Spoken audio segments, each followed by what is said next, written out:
I want you to hear this. It says C, if a government regulation governing the making of a fire lane applies to a parking facility, a fire lane in the facility must be marked as provided by the regulation. If a government regulation on the parking and marking of a fire lane does not apply to the parking facility, all curbs of fire lanes must be painted red and be conspicuously and legibly marked with the warning fire lane, tollway zone in white letters at least 3 inches tall at intervals not exceeding 50 feet. So the whole neighborhood is going to be marked red, painted red with fire lane, tollway zone every 50 feet. So we got, that's another consideration. Well, then Is that something somebody better start dropping my taxes then. I swear. So here's the thing, we have a temporary fix until we can figure out why a nuisance ordinance is not being taken care of, and what's going on with that. I was told by that, with somebody that. And it goes through here, he appeals all his vehicles, his tickets. Some way or another they get just gone or waited so long until they're dismissed. And, you know, they can't keep doing that, can't keep continuing to do it. I have a question. Yes, ma'am. Would it be possible to make that fire zone where you said the red paint, could you make it from RJ's back to Waterfall and not make the whole street? Because Debbie's vehicles, probably the fire trucks or emergency vehicles can get down through there.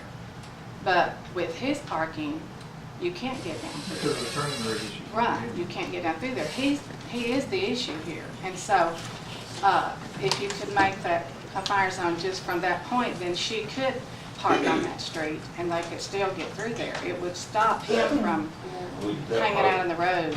It probably wouldn't be good to make just his area a fire lane. It'd be better to attack the ordinance in a different direction, like using the intersection as the reason why we can't park there. You're not supposed to park within 30 feet of an intersection anyway. Right. Correct? Yeah. 25 or 30. Okay, so that's a one-way, that's a one-way.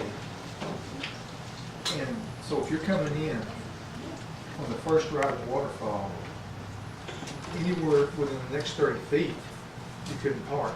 And beyond that, you would be encroaching on another individual's property. We may already have an ordinance in place for within so many feet of the intersection. They don't park in front of mine. I run them off. Because it's all we got. That's it. Yeah, they passed that ordinance, you can't park in front of another property.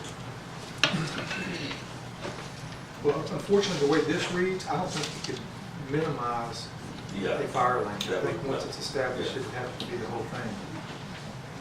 Now, if you do that 25 feet, no parking from there, that's still gonna leave him a good little area there to put vehicles between your property and the 25 feet of the intersection. You shouldn't be able to get two vehicles in there. He has a driveway. Yeah. I don't know why you don't clean it up. 30 I'm feet, just saying he would still have room to put stuff on the street. you're saying 30 feet would go, it would cover. Back, he'd probably go back to the middle, just probably, I don't know exactly what it would, they're still leaving enough room for the trailer there. Yeah, he would have, pretty sure this would happen. So, are we ready to vote?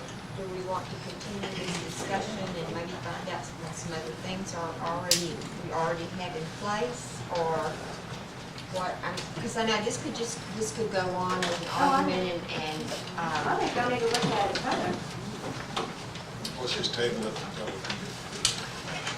Is that a motion? Well, that's a motion. I like the discussion. Okay. Can we table it with the request the city ordinance look into this matter of nuisance tomorrow to get some action taken, to get these vehicles that are disturbing the right of way? When we discussed this last week, we couldn't come up with a way to do it without it being a fire lane. That's the reason why we went to a fire lane. Well, Because once you ticket him, he's got 48 hours to move it. All he has to do is move it 10 feet, and he's done. So, I mean, it's just back and forth and back and forth. Well, Fire lane he's came up. using the business as a junkyard, and I don't think that is classified as a junkyard. Diane. Diane Gruber. The city I used to work for is, they had that same issue, and so what they enacted is that, that they could only have so many against them before it was really, the hammer came down on them. You couldn't just move things from one pile to another pile and then back over again. You couldn't continuously do that, and I'm sure that all the bright heads here could come up with some way of ensuring that within an ordinance or whatever you need to do, so that people cannot just get around the law. And that's not fair to the people that are doing things right. Thank you. Okay, any other discussion? Pam, I'd like to Yes. say one more thing. I do appreciate y'all, but this has gone on for like 20 years, and I'm just pleading with y'all to try to do something. I know there's a nuisance ordinance in there, nothing has been enforced because he still continues to bring junk. Yes, he has a little small driveway, but it's full of junk. And so I sit in here and I hear all about the tourists coming to town and all the things that you're trying to beautify. And he's right here in the city and nothing happens. And so I leave this meeting again with nothing. And so I'm very disappointed. I'm not trying to offend the Martinez. I realize their situation too, but you know, something has to happen. So. Darlene's right, something else needs to be done, this has gone on long enough, I don't know, we have to do something. This is the only thing we've been able to come up with. Well, I mean, so you can figure out what you're gonna do with RJ, you can't keep letting it, it's gonna continue. This is one of the ways. He's gonna keep moving in his yard, then what you gonna do? I'm gonna have the junk on it to me like I do. From this side, to my back side is wall junk. I've even put in a complaint about the fire hazard, the oils, the gases, the everything that's in there. Nothing's done. Who have you put the complaints into? Right here. Have you made written formal Yes, complaints? I did. I sure did. Okay, this, Mr. Davis, wait yes, a I minute. did. First of all, I want to just clarify from the standpoint of an employee that's got the responsibility to try to enforce that ordinance.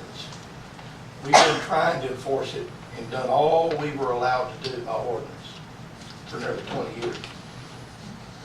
He never does it. He owes the city thousands of dollars right now in fines that he's never been forced to pay. I don't know how come, he can do that and get by with it. And then he makes these appeals, which goes beyond our courts, which have fined him over and over and over for these same offenses. And then he appeals it, it goes over to another court. He stays over there till it dies, or I don't know what happens to it, it just evaporates. They never do, they won't enforce it. But it's not because we haven't, as employees, tried to enforce it. We've done everything within the bounds of our ordinances to enforce it. But you can't jail the man, they tell me, because it's a misdemeanor. So you can't take him to jail. And I've said for 20 years, there ought to be something you can do about a habitual offender that nobody's ever, we've never come up with anything, no solutions for that. But I just want to make sure they understand that we've been doing everything within the bounds of our ordinance we could do, but we just hadn't been able to make it stick. Thank you, Bill. So why can't he be found in contempt of court for not doing what he's supposed to do? And that's an option. The second option would be, why can't the city go in and clean up this mess, and then the bill would go on to his taxes? And so that it would go on, not a taxes, it would go on to his, what do you call it? A lien against his She's property. right, I mean, I'm talking about clean, but I don't want to get away from the discussion of parking, what we're actually talking about, being all of it. When I talk about the messenger, we're talking about Well, parking. the parking is part of the cleanup. I know, but We know that because he's got junk all the way out to the street. And in on our those agenda, vehicles, it was discussed, no parking, fire lane, Guys, we're really, we are here talking about this ordinance, and really, we're off the that, agenda. I mean, And that boils down and- to, yes, ma'am, we know, and we appreciate what you're telling us. Okay, so we have a motion, and so we need to go ahead and finish with this, and we do appreciate, and we are trying to do everything possible. So the motion was, who made the motion? a motion to table this, till we have further review if there's some other way that we can enforce immediate tow. Okay, I have a motion, do I have a second? I'll second that. I have a motion and a second. All in favor? But I want to address Martinez and Morales. This is an issue that we're working on. We're going to do something. This is going to be our first priority thing tomorrow, as far as seeing what these nuisance ordinances are going to be, what's going to fall under, what we're going to make these people comply.